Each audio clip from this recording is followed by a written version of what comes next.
Hi, in this video I'm going to talk about how to recognize a fascist.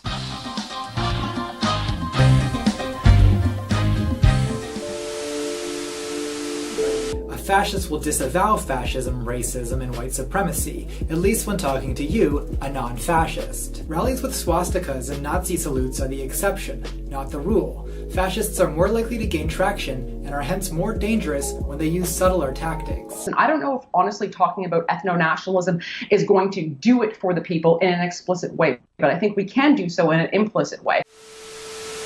Strategy 1. Outright denial. Faith Goldie, are you a racist? No, my friends. You know, this fake news, they call me a Nazi, they call me a white supremacist, a white nationalist. Ethno-nationalism was the greatest propeller of human history when determining the maker or breaker of empire, of civilization. I believe in European Canadian identity, not multiculturalism. I speak English and French, not Punjabi. Strategy 2. Euphemism. Of course I'm not a fascist. I'm an alternative ethno-nationalist simply trying to preserve Western values. Fascists constantly shift their terminology in order to avoid the negative connotations that develop around the names of their movements whenever people figure out what they really are. So they insist they aren't Nazis or white supremacists, just white nationalists or alt-right. But as people catch on to the fact that white nationalists and the alt-right are just Nazis, they'll shift their terminology again and start telling you, I'm not a white nationalist, I'm an identitarian. I've been doing a lot of videos on the identitarians, and some people were curious what exactly that means to be an identitarian. I think civic nationalists are completely wrong, yeah, because they're only focusing on this side and ignoring the ethnic side. They're ignoring that your decency, you know, ethnicity also plays a very important role in your identification. It's just the way it is. Whether you like it or not, it's just the way it is. Our culture and customs are unique, and all of that together is what creates identitarianism. It isn't just being white, because there's plenty of communists who are white. They'll also use euphemisms for core components of their beliefs. If talking about preserving a homeland for white people sounds too fascist, they'll talk about preserving Western civilization or Western culture instead. If the phrase white genocide discredits them, they'll say ethnic replacement instead. So in order to avoid people trying to discredit this video with name-calling of Nazi or propagandists or other such nonsense, it's going to be a very data-based video for the first bit. So bear with me, because the thing I want to talk about today is the Great Replacement. You know, everyone talks about the Great Replacement, and it's kind of in reference to the Great Population Replacement. So it's at this point, it's not a question of is it happening, it's a question of do we want it to happen. Strategy 3. Pedantry. It's absurd to call me a Nazi. The German National Socialist Party hasn't existed since 1945.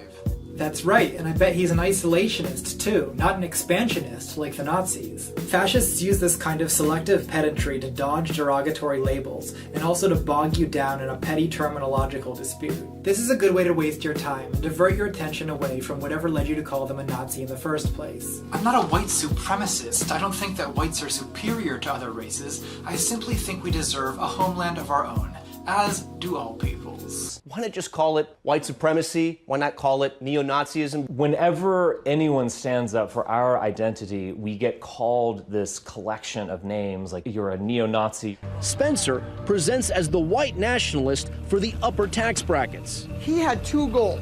One, make white nationalism more intellectualized and have a greater appeal to young people by toning down some of the more obvious uses of Nazi symbology.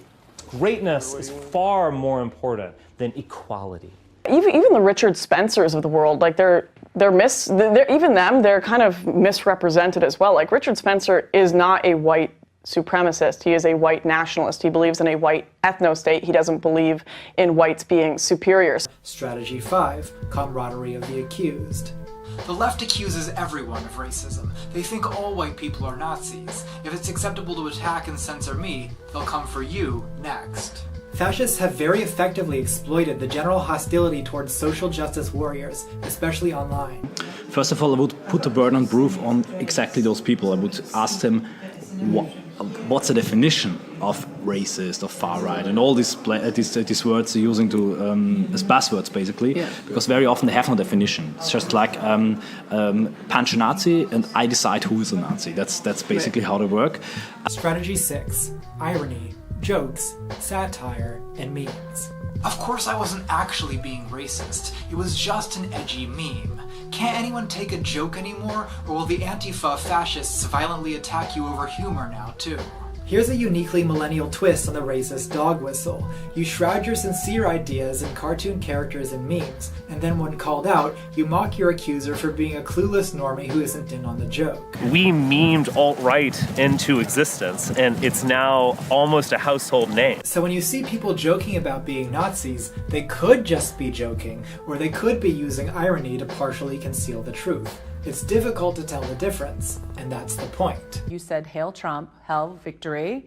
You laugh. Why? Yes, because that was said in a spirit of irony and exuberance. Hail Trump! Hail our people! Hail victory!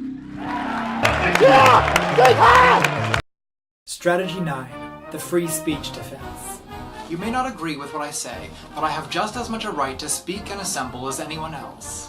Much of anti-fascist strategy involves limiting fascists' ability to publicly recruit and intimidate, often by shutting down fascist marches and rallies, or by pressuring platforms not to host fascists. The best way for the fascists to oppose that strategy is to appeal to the liberal value of free speech. Nothing tugs on those classical liberal heartstrings like a tale of woe about how unfairly silenced you are. But remember, fascists do not actually value freedom, democracy, or diversity. They only value the race, the people, the nation. Their long-term goal is a society where there's no room for anyone who isn't white, or even anyone who isn't a fascist, to exist. So you can begrudgingly concede to fascists their constitutional freedoms, but remember, you shouldn't expect any reciprocity from them. They do not care about diversity of opinions. That kind of talking point is just a ploy to protect fascist recruitment and intimidation, and to garner sympathy from centrists. Are we even pro-free speech? No, of course not. But we have to use this platform in order. So we're being radically honest here. Yes, radically pragmatic. Yes. Yeah.